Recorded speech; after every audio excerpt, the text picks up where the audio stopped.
76편 아삽의 시. 하나님은 유다에서 유명하신 분, 이스라엘에서 그분의 이름 모르는 자 없구나. 그분께서 살렘에 집을 마련하시고 시온에 방 여러 칸짜리 거처를 정하셨네. 거기서 화살을 불쏘시개로 쓰시고 전쟁 무기들을 불사르셨네. 오, 주님은 얼마나 찬란하신지요. 저 거대한 전리품 더미보다 더욱 빛나십니다. 용사들이 약탈을 당해 무기력하게 널브러졌습니다. 이제 그들에게는 아무것도 없습니다. 으스댈 것도 으르댈 만한 것도 없습니다. 야곱의 하나님, 주님의 갑작스런 포효에 말도 기병도 숨통이 끊어졌습니다. 주님은 두렵고 무서우신 분, 그 누가 주님의 진노에 맞설 수 있겠습니까? 주께서 하늘에서 천둥소리로 심판을 알리시니 땅이 무릎 꿇고 숨을 죽입니다. 하나님이 우뚝 서서 모든 일을 바로잡으시니 이 세상에 가련한 이들이 모두 구원을 받습니다. 부글부글 끓던 분노 대신 찬양소리 울려 퍼진다. 씩씩대던 온갖 분노 대신 모두 나와 하나님께 화환을 바친다. 하나님께 약속한 대로 행하여라. 그분은 너희 하나님이시다. 우리의 모든 행위를 지켜보시는 분께 주변 사람들 모두 예물을 드리게 하여라. 잘못을 저지른 자 누구도 빠져나갈 수 없고 그분을 함부로 대할 자 아무도 없도다.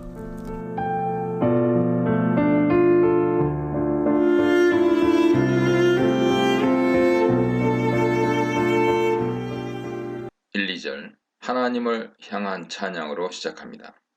1절은 하나님 이름이 유다에 알려졌고 이스라엘에서 크다고 고백합니다. 시편에서 이렇게 하나님에 대한 찬양이 언급될 때는 그렇게 찬양해야 할 이유를 자세히 설명하게 되는데 76편이 바로 그런 경우입니다. 하나님의 이름이 위대하다고 고백할 수밖에 없는 이유를 자세히 설명하고 있죠.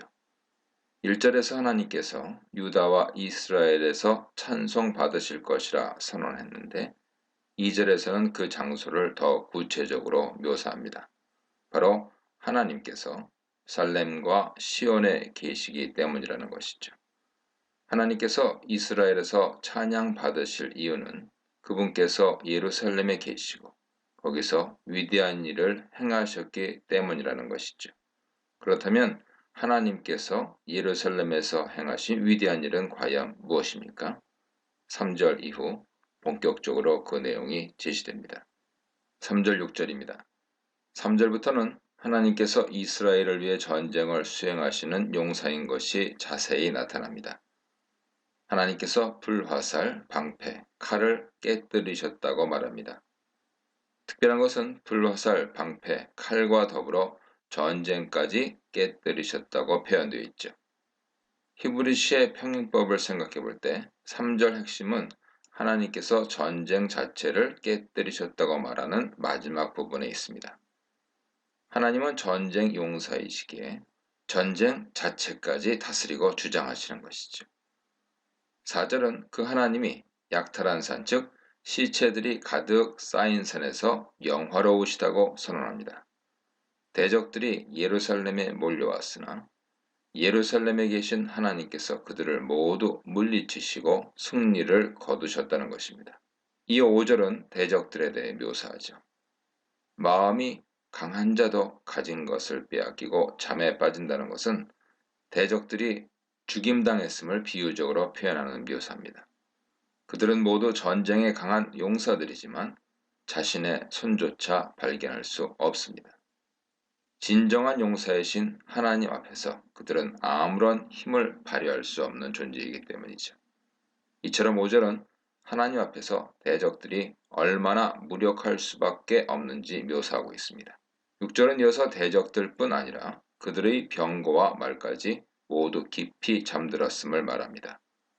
6절에서 역시 잠은 죽음에 대한 비유적인 표현이죠. 대적들은 남김없이 하나님 앞에서 패배당했습니다. 6절이 말하듯 하나님의 꾸짖으심 앞에서는 당할 자가 없는 것이죠.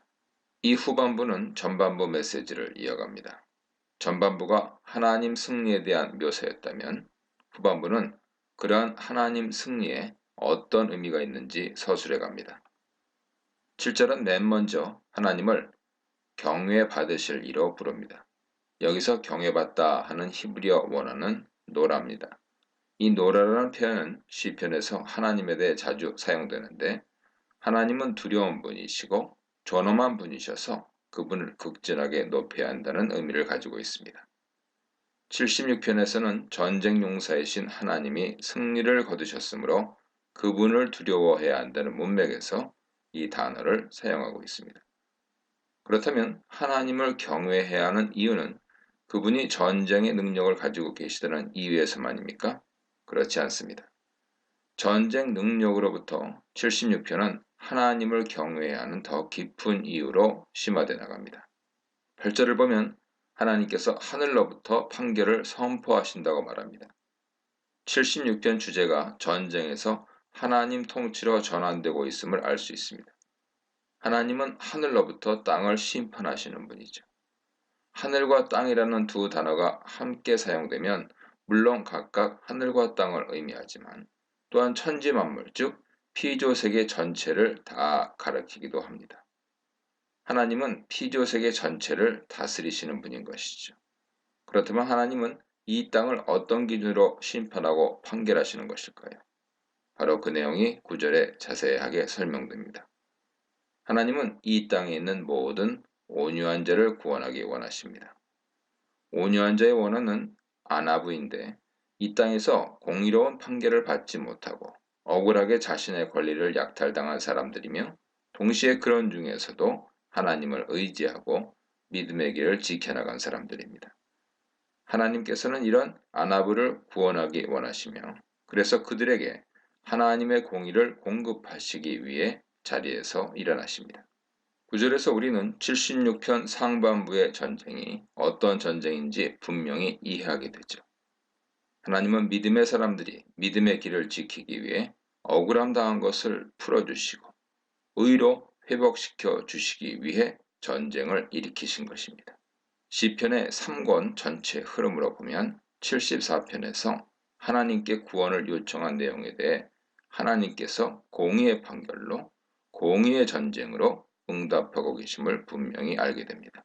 정리하면 하나님을 경외해야 할 이유는 그분께서는 공의로 온유한 자를 회복시켜 주시는 분이시기 때문입니다.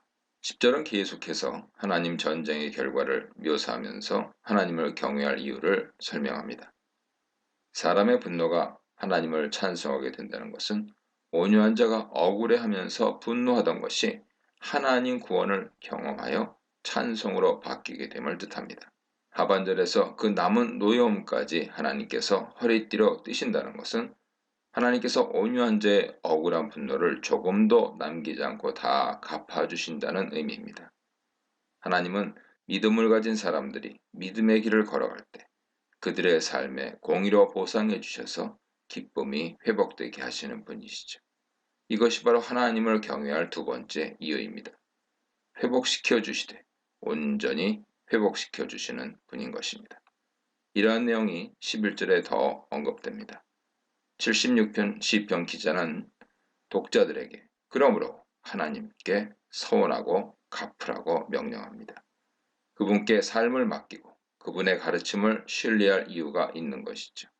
하나님께서 결국 갚으시며 구원하시니 그분을 신뢰해야 한다는 의미입니다. 하반절에서 경외할 이에게 예물을 드리라 하는 표현이 나오는데 경유할 리는 히브리어 원어로 모라이며 7절에 나온 노라와 동일한 어근을 가진 단어입니다. 하나님은 온전히 회복시켜 주시는 분이니 그분께 예물을 드리는 것이 옳습니다. 12절은 이런 모든 논의를 경외함이라는 주제로 다시금 요약합니다.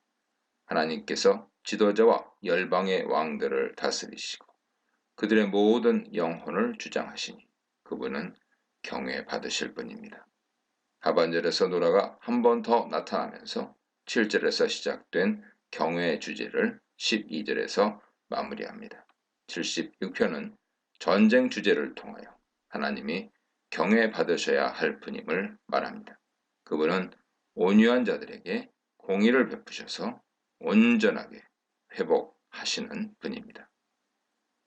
이 문단에서는 대답 없는 기도 상한 마음, 과거의 하나님 기억 더 상한 마음, 하나님의 말 없으심 시인의 많은 질문에 대해 묵상해 보시기 바랍니다.